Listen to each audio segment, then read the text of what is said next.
And the more he looks for that flaw, and the more he can't find that flaw, and if he can't find that flaw, he gets angry and he starts panicking more. See, a lot of us sit there. We sit there and we say we're a threat to the kingdom of darkness.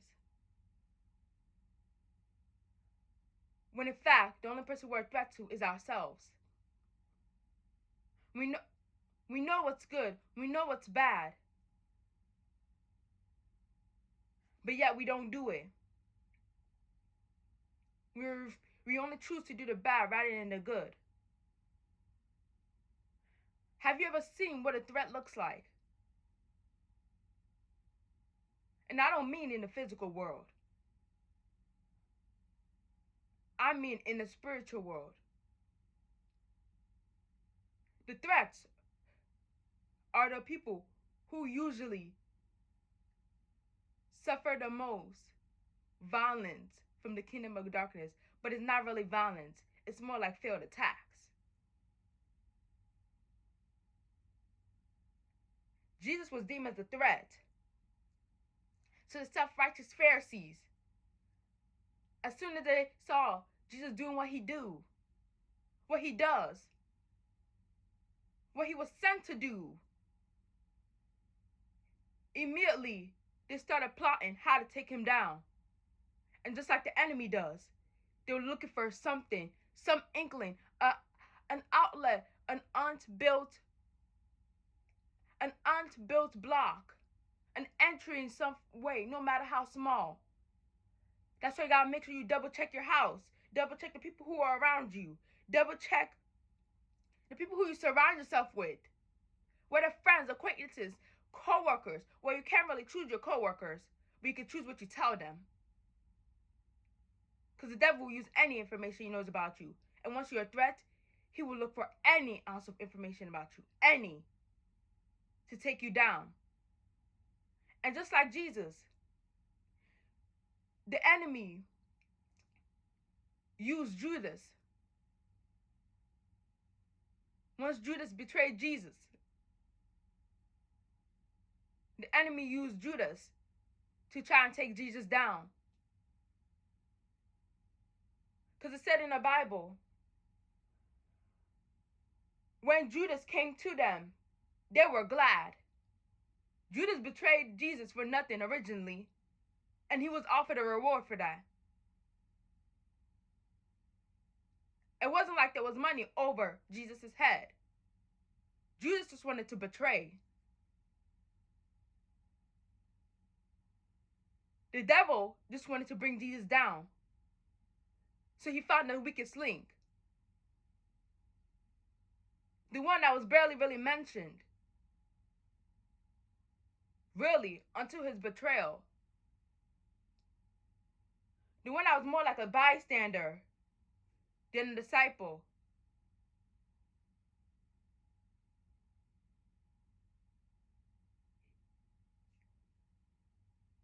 Well, he wasn't a bystander. Because for him to be in Jesus' circle, he had to believe. But because his belief wasn't strong,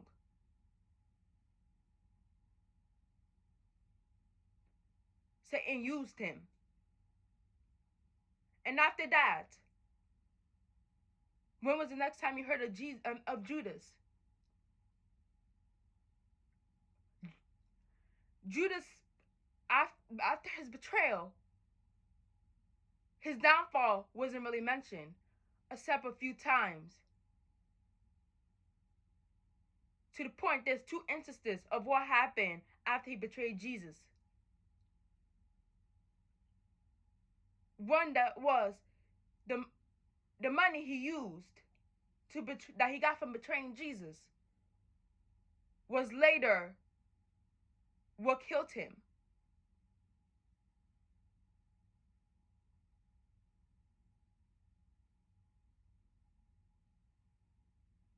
A lot of you have people in your circle that do not have strong foundations. If you got a strong foundation and your friend doesn't have a strong foundation, it's only a matter of time until the enemy tries to use them. And that's where jealousy arises. Your friends becoming jealous of you. Family becoming jealous of you. And they all team up to try to take you down. You think that's from nothing?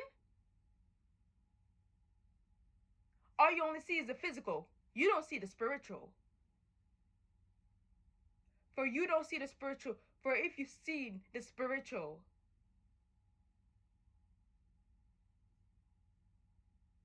you would know the devil was at work. You would know that the devil was using them. See, the devil's not like God. He's not omnipresent. He can't read your mind. He don't know what you're thinking. All he knows is what he sends, what you say. And you often ask, how does he know these things? He's not omnipresent. He can't be everywhere. Well, that's where monitoring spirits come in. People often say, the more haters you have, the more popping you are. The more haters you have, that's how you know you're doing good for yourself. That's how you know you're doing well for yourself. When in all actuality, it's the more monitoring spirits you have. When people see you're on the rise, you begin to catch the eyes. They begin to stare at you at all, waiting for your demise.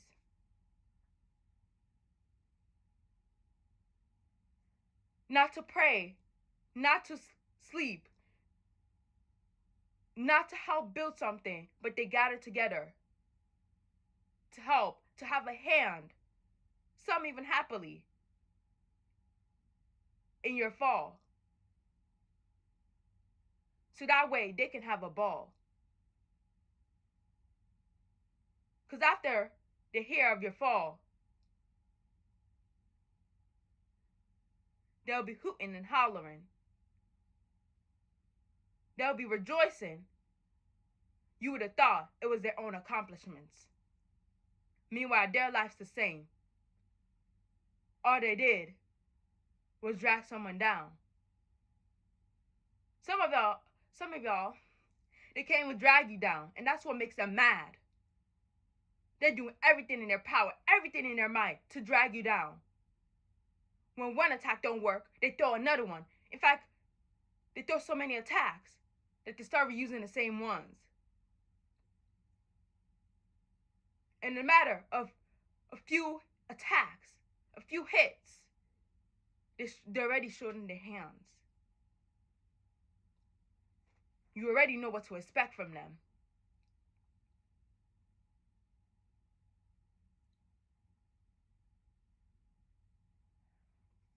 Because Satan is not omnipresent,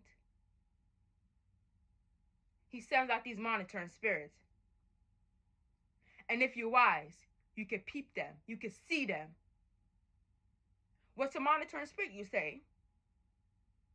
Let me give you an example. There are often the people who are so nosy in your business, you would think it was theirs. There are often the people who ask you every single minuscule thing.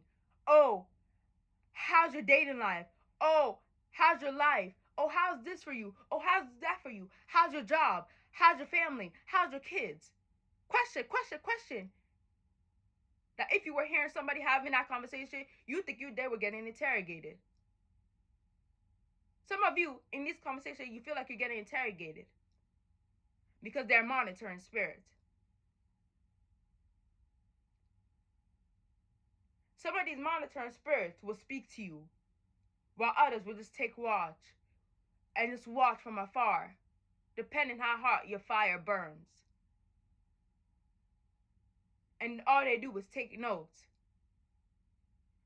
Try to, in some way, shape, or form, figure out a schedule of your lifestyle.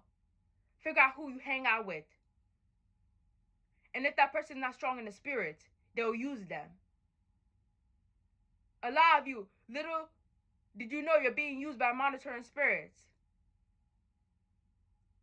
It could be friends. It could be family. Oh, but we're family. I would never do that. The kingdom of darkness don't care.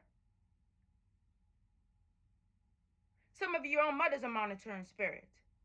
Your own sister. Your own brother. Your own father. The people who want to sit there and they call you up to ask, how's your day going? How's everything in your life? It's just question after question. But when you ask of their life, you don't hear anything. When it comes to their life, they don't want to tell you anything. Because they know they're wishing for your downfall. So why would they tell you and give you information about theirs and about how their life is going? Because they think that you're also wishing for their downfall. When in fact, for them to sit there and gather up against you means they've already fallen. You don't gather against somebody and try to drag them down if you're not already down. You can't drag someone down if you're above them.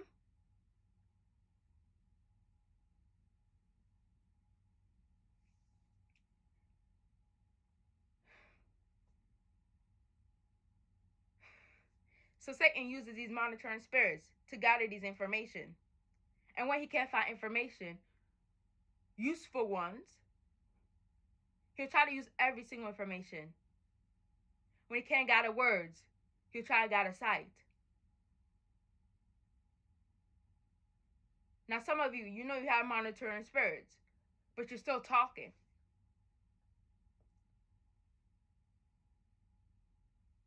Some of you, you know you're still having monitoring, you know you have monitoring spirits, you're still having monitoring spirits. But you're still declaring all your plans to them.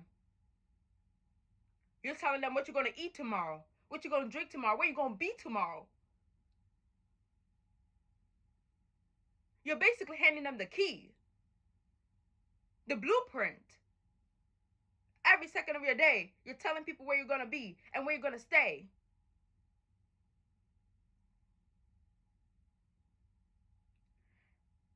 And a lot of these monitoring spirits, believe it or not, if they're not in person, they'll be on social media.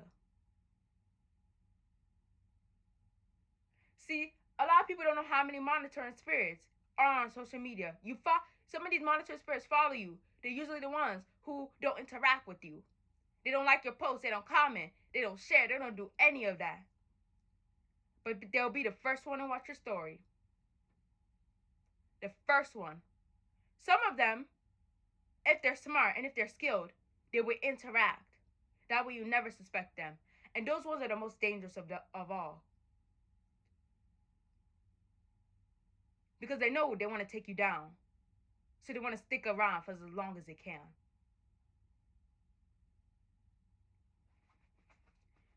And that's why people have to say Instagram is full of monitoring spirits. You follow everybody you know on Instagram. The devil don't gotta go out his way to sit there and get information about you when you post it all day long. As soon as you get in a hotel, you gotta take a picture of where you're at. Put in the location, at the location of the hotel you're at.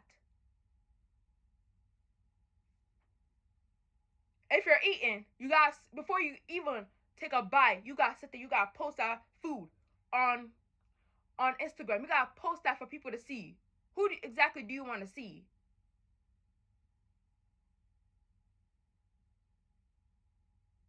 A lot of you say you don't care what they think. But that's not what it seems like you're portraying to be. You're portraying to not care. But in fact, you do. You want to show people how much better your life is.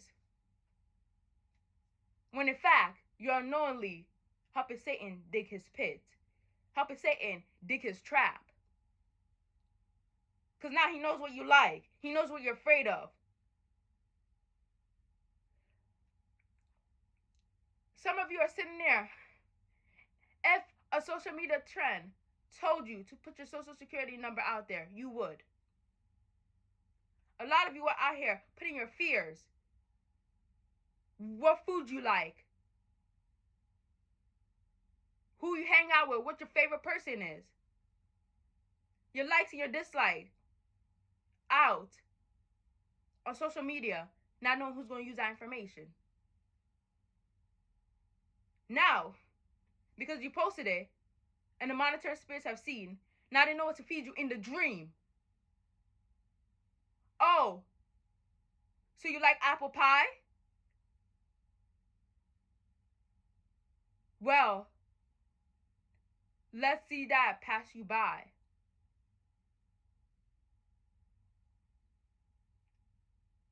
Let's see you pass it by.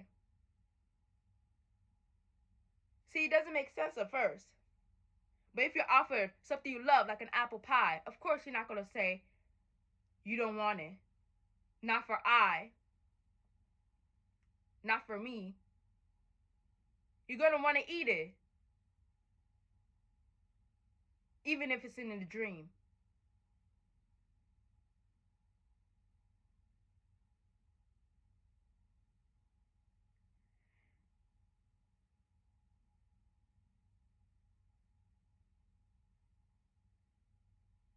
If Satan can attack you in the physical, he'll try in the spiritual. If he can't attack you in the spiritual, then he'll try and attack you in your own domain, in your own house, in your own mind. Because believe it or not, our mind is our home. It's where we dwell.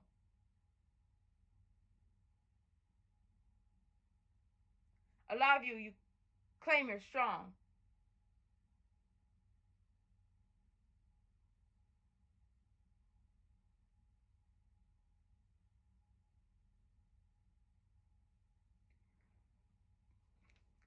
Excuse me. A lot of you claim you're strong. But all the devil could hear is how long. Anyone can claim they're strong. If you're not fighting the battles, if you're not getting attacked constantly, then are you really a threat? If you don't go through the slander, the betrayal, the plotting, the planning, the scheming, the gathering, are you really a threat? See, people don't gather against someone who's not something. They gather against someone they know is going to be something, or someone they know is something. See,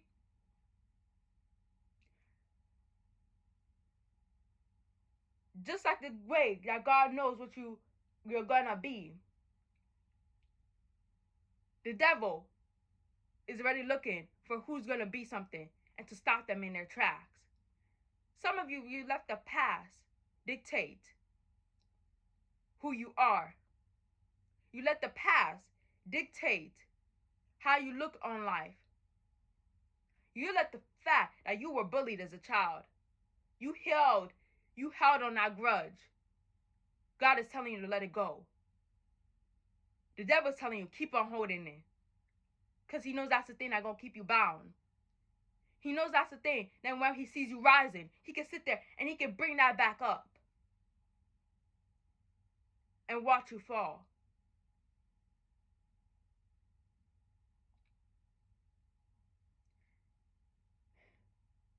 That's why when you often hear of attacks, you have to think there's people who speak the words, the Lord's words, the pastors, the preachers, the priests,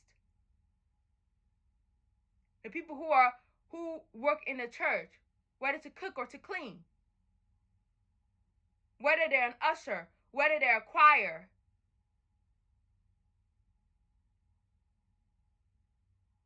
even whether in their congregation.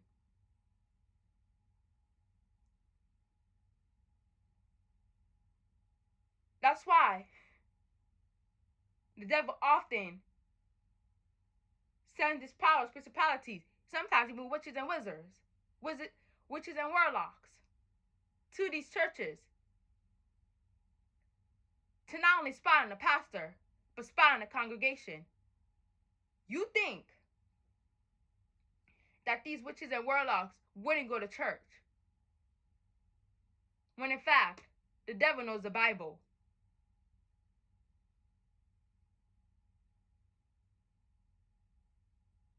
Because in order to copy somebody, you have to learn everything about them. And the devil tried to become God. So of course, he's going to try to learn everything about God. People often say that imitation is a form of flattery. When someone imitates you, it's a form of flattery. When in fact, sometimes it's the first sign that you need to get out.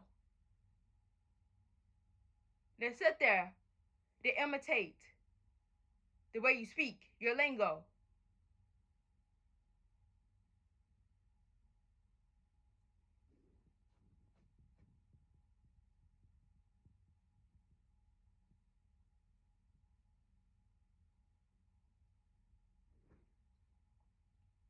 How you speak, what you speak. And you think, oh, it's all fun and games. You think, oh,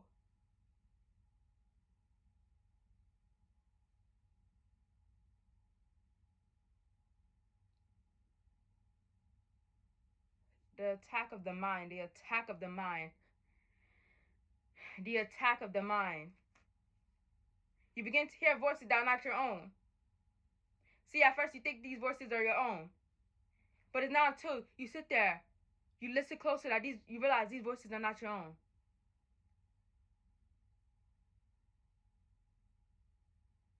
It's not until you actually sit and you think and realize you wouldn't say that. The quote unquote intrusive thoughts that we often call them, they're not intrusive. They're straight from the kingdom of hell. They're straight from the devil himself.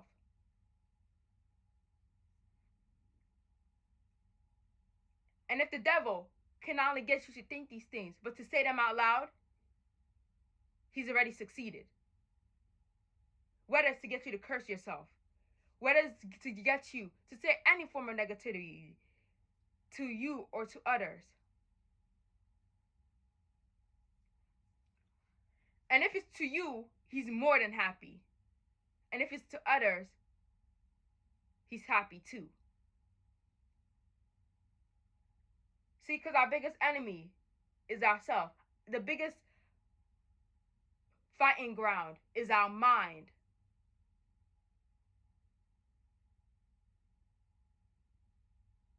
The biggest fighting ground is our mind. I'll say it again. The biggest fighting ground is our mind. You begin to think these voices are yours. And that's where the spirit of discernment comes in. When you start to realize these voices aren't yours. See, once you're a threat, the devil wants you to turn back. And once that he sees that he can't turn you back, or that you have no attachment to the physical world, to the world, to worldly views, whether it's money, whether it's lust, whether it's pride, anything, to see your demise. He begins to panic. He'll send attack after attack on your mind.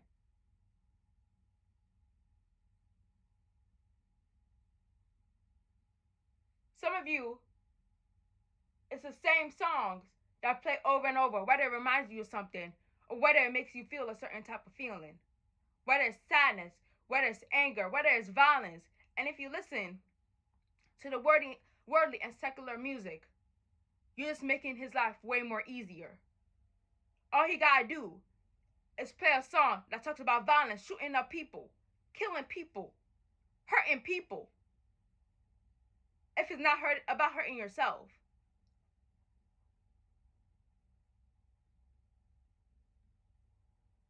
And he already knows you'll be back in or back into his hands, or you go back to listening to the music.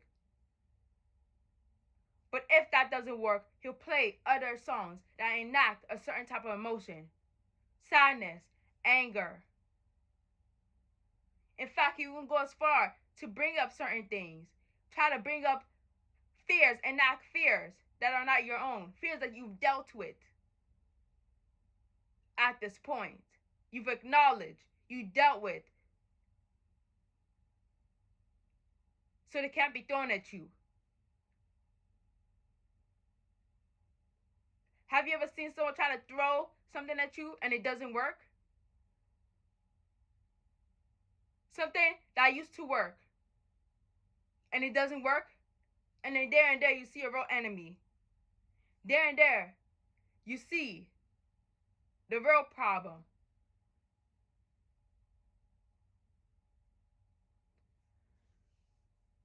And then he'll continue to attack. See, the attacks don't stop.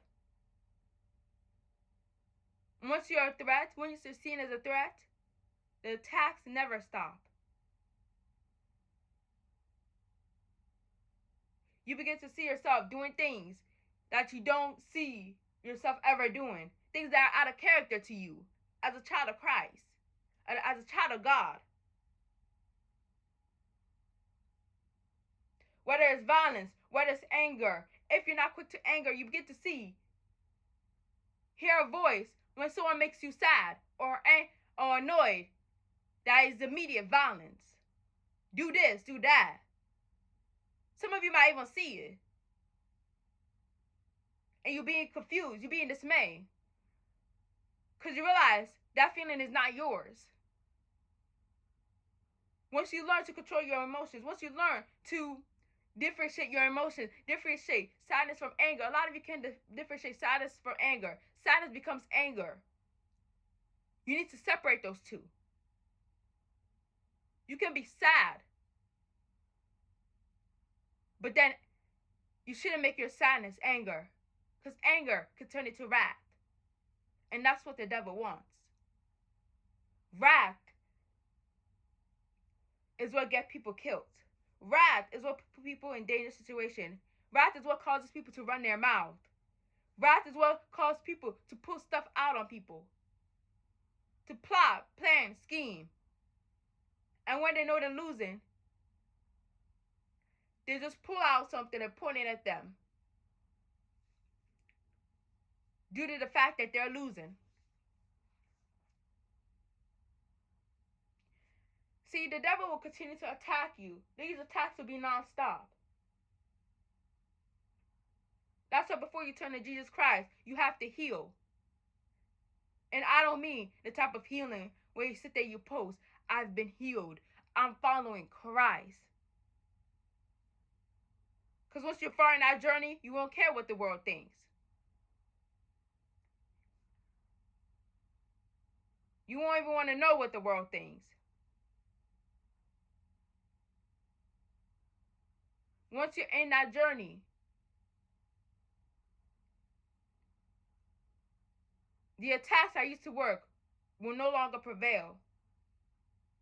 So the devil begins to start searching and scheming, searching every nook and cranny, looking for a peephole in your house. Maybe in fact knocking on your door, hoping you let him in. The devil's not going to come in as what he really is. He's going to come in as something small, as something innocent. Something not threatening at all. Hoping that it will work this time. Hoping that you're easy to fall. That your fall would be great. That's when a lot of you need to really hold on to the Word of God.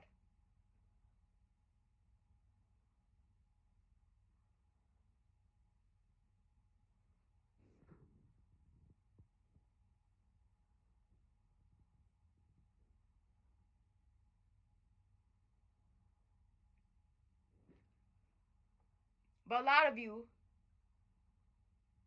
refuse to hold on to the Word of God. See,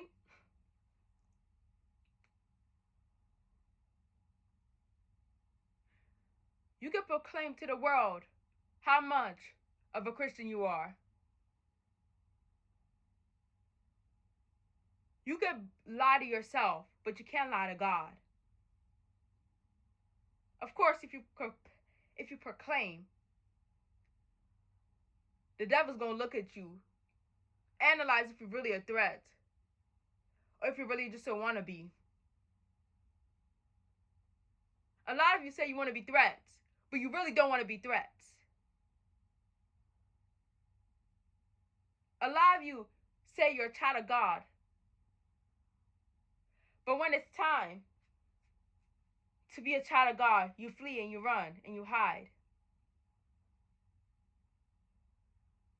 A lot of you often joke about God's strongest soldier. You want to follow God until it's time to become God's strongest soldier.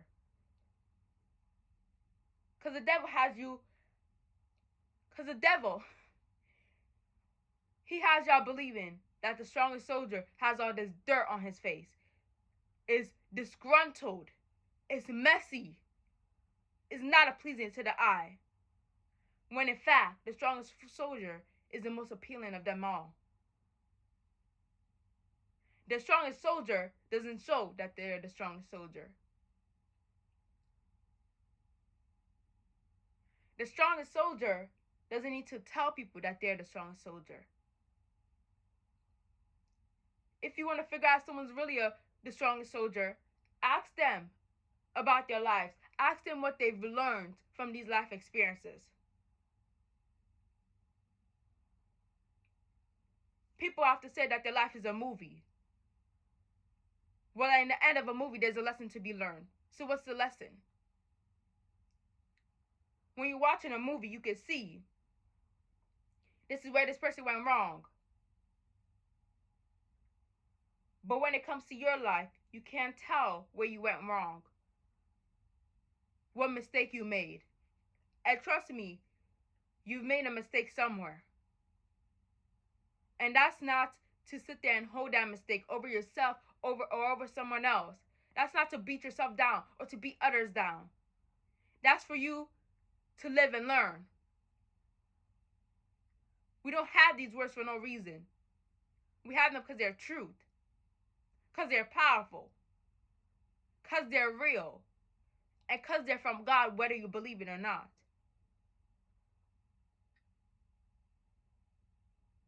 If someone slaps you on your left cheek, turn to the right cheek. Do not be provoked for anger.